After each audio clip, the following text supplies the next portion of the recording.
Good morning, San Francisco. Heading over to Oakland, Berkeley area today. We're going to be finding a lot of history from one of my favorite bands of all time, Sweet Children. Later changed their name to a little band you might know called Green Day. We are heading to one of my favorite songs from Green Day, Christie Road, the location right now, very first location. Hi everybody and welcome to the World of Micah. Today we are going to be doing a historical video of the band Green Day.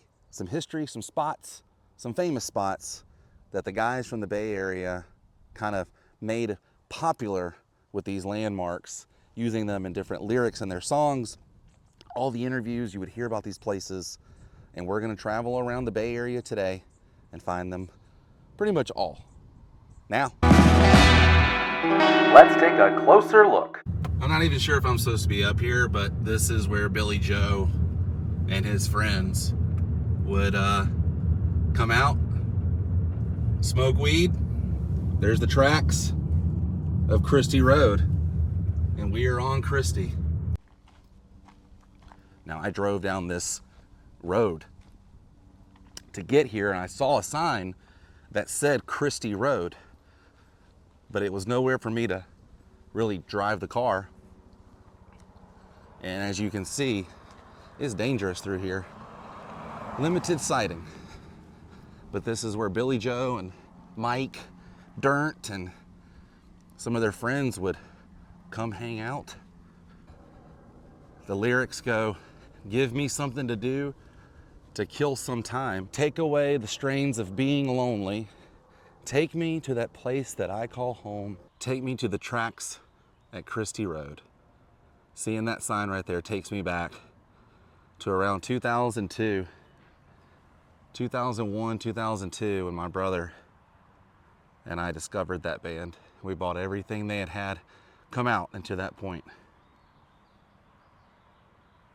And we would listen to songs like Christie Road and learn them and then play them ourselves. He would play drums, I'd play guitar. And that's how our band kind of started, was learning Green Day and Blink-182 songs. Be honest with you, it's kind of crazy, like walking around here where probably so many drunken high nights. If you guys didn't know, Green Day, they got their name from experimenting with the green. There was a song about it called Green Day. You know, it's no secret, really, but this is where they would come and just escape, you know, a place to hang out. And it's crazy that this road and these hills is exactly what Billy Joe, wrote about. And to think about how many songs, how many ideas for songs, that he wrote came from here. And there's the tracks right there. Runs all the way along the side of Christie Road. And it's so important in my life that I'm about to FaceTime my brother actually out here and show him the tracks and the sign from Christie Road. Gonna walk along the side here of the tracks, just like Billy Joe and them more than likely did, because I'm not coming out here just to see it. I got to get a photo. I've got to see the Christie Road sign. This is difficult walking through, but that's what we're here to do. Take me to the tracks at Christie Road. I made it to Christie Road. 13-year-old Micah, we made it. It's cool. One last good look here at Christie Road, the hills.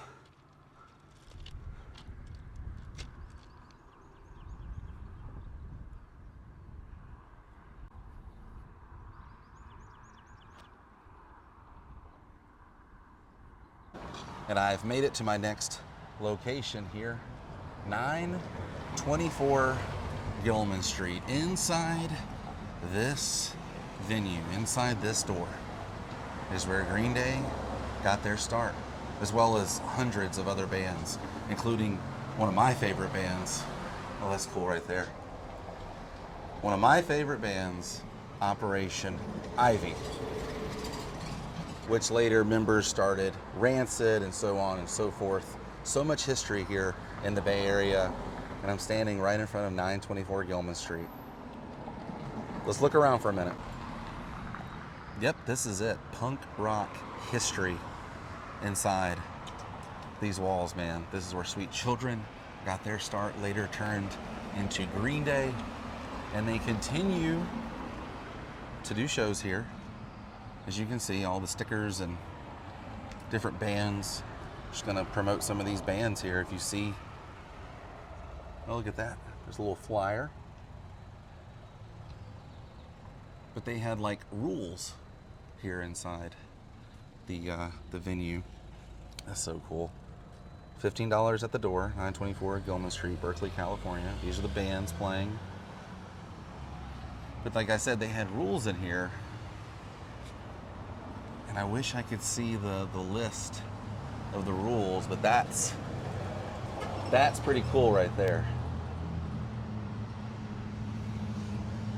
And I was thinking the rules would be in here. These are just flyers for upcoming shows. I don't know if it's unlocked. Nope, it is locked. Tried. I had to.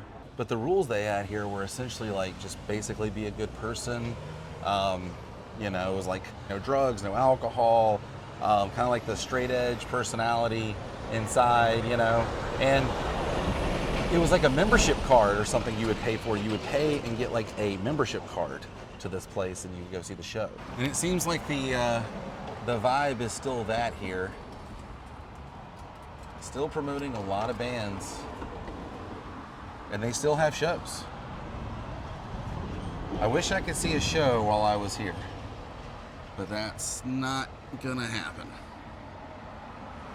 But at least I got to come and see the venue and see where it all, you know, happened. And inside the venue here, see, that's so cool, East Bay Skate Rock. You'd always hear, you know, East Bay punk. This is so cool. Last night I could have seen this, but was not here. 924 Gilman Street. That's pretty cool, man. Flyer right out front. But inside the venue, the actual venue, there's a sign. Like Billy Joe got up there and like graffitied Sweet Children, and it's still there, like above the stage, I believe. I wish we could get in. And if my memory serves me right, this is where like the bands would like, you know, load in everything. And I believe this is the door right here where Billy Joe Armstrong met Tim Armstrong when they were in Operation Ivy, and they like snuck Billy Joe in. I believe this was the door right here, and it started like a lifelong friendship. And to this day, Green Day plays an Operation Ivy song called Knowledge. And sometimes they'll pick someone from the crowd, and it's so cool.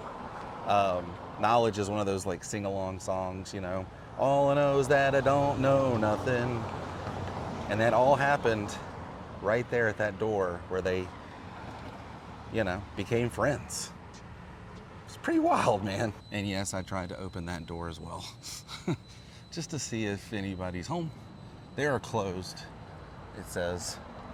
If they had a show last night, I'm certain no one's hanging out here, but man, you can see like the backside of the stage, I guess, right there, the blinds. I don't know, I wish I knew like the layout more of this, but darn. All right, Gilman, it's been real. It's time to move on to the next location. All right, further down from Gilman Street, we are heading to Fantasy Studios, which is closed, and they're actually going to be tearing this down. So this will be the first and last time I see this. This studio here is where Creedence Clearwater Revival got their start. Hundreds, countless amazing bands have recorded at this studio, but we are talking about Green Day today, and this is where Green Day made their major label debut, Dookie. This is like the backside of the studio area here. There's a ton of buildings back here, but you have to have special parking to get back here. But I just wanted to show the other side of the studios here.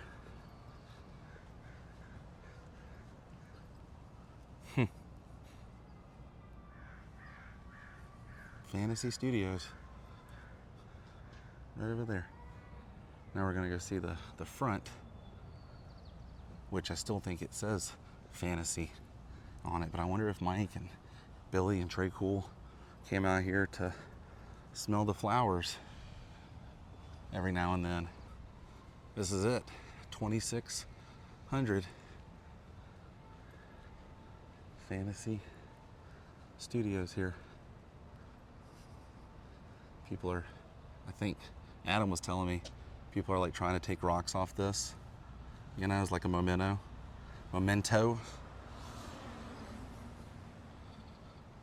Be cool to have one, but I don't think they're, you know, easy to take off.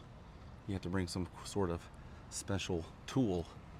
But inside this studio here is where the album was recorded, their major label debut. There's the sign. Surprised nobody has jumped up there and taken that. And this is the proposed project here. So it's gonna be gone, but we can say we saw it. I love that these bands are still like promoting themselves DIY style stickers. The lettering on there is so cool, right? Fantasy. Inside this building, this is where Green Day would walk in, I'm guessing, or load in, you know, their stuff. I'm not sure where exactly the studios themselves are inside this building, but nonetheless, this is where all of those photos, I believe, inside the booklet of Dookie were taken. This is where such classics as When I Come Around and Longview, Chump, Welcome to Paradise, She. Man. This is cool, right? Just a bunch of rocks on a wall. But to me, this is historical. Historical. You are historical rocks. I wish I could take one of you home as a memento. See you later, Fantasy Studios. Thanks for Dookie. I didn't even unpack my microphone because I wasn't sure if I was going to be able to actually like park and find this, but I did. The song that I was talking about, this is the plaque talking about it, and there's the lyrics right there. All I know is that I don't know nothing, and that's fine. Jess Michaels and Tim Armstrong, Operation Ivy. Okay, now I'm running back to my rental car because I think where I parked is not actually a parking spot.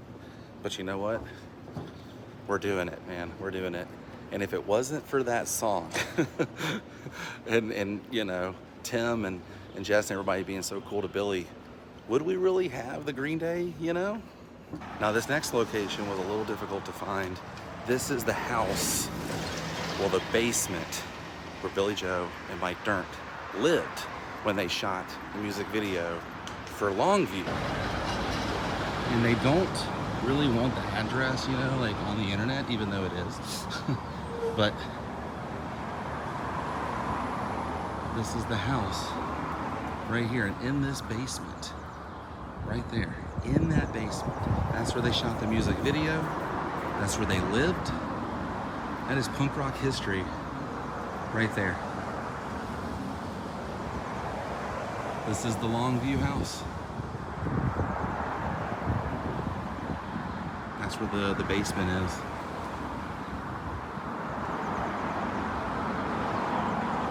Dude, wish I could get in there. Do you know how cool that would be? It's just a regular house to some, but you know, this is where they made history right here, man. Right in that window. I'm guessing. Call me pathetic, call me what you will. Amazing. The Longview house, there it is. I'm gonna tell you what, all of this is going by so quickly because I'm legit like trying to like find a quick parking spot, go park, get the microphone and everything set up on the gimbal, you know, and then, well, not gimbal, this is just like a normal stand, like a tripod for the phone, and then run out to each of these locations. Let me tell you, these can be done in a day, obviously, look at me. However, do your research, get on Google Earth, find places to park like I did. It'll make your visit a whole lot easier. Our last spot is Paradise. This is where Billy Joe lived with a group of others, and where he wrote the song Welcome to Paradise. And then there's the tree.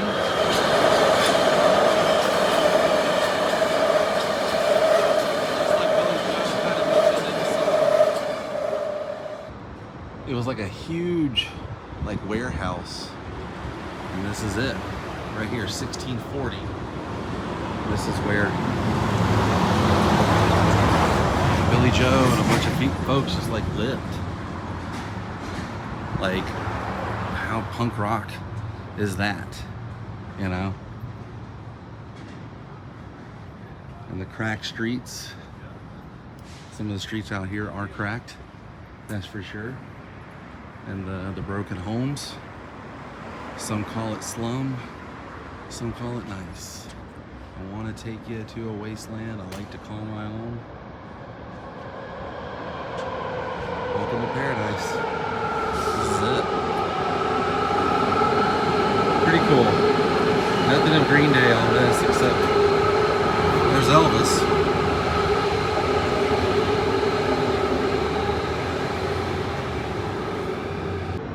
And this is the city of Oakland. A few stickers here on the corner as well. I wonder if anybody really knows the band history of this. And I'm curious what people think about this. It's a brand new living situation coming here. A lot different than when Billy Joe Armstrong lived right here.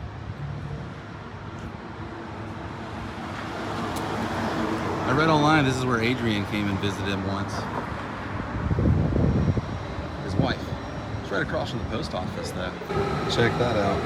I found it. Green Day. Oakland Walk of Fame. That's really cool. The music they played on 7th Street.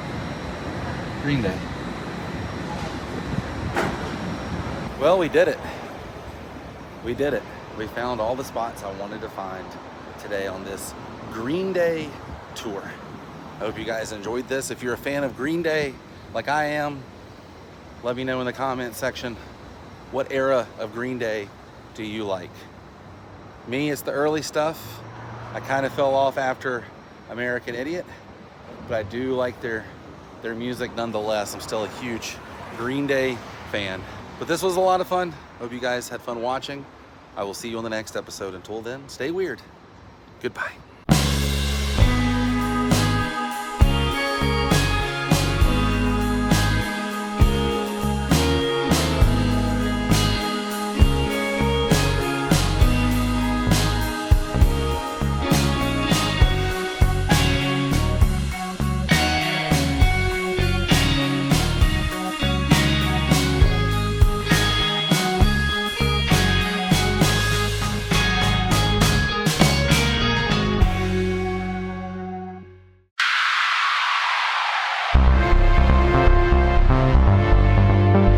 Bye.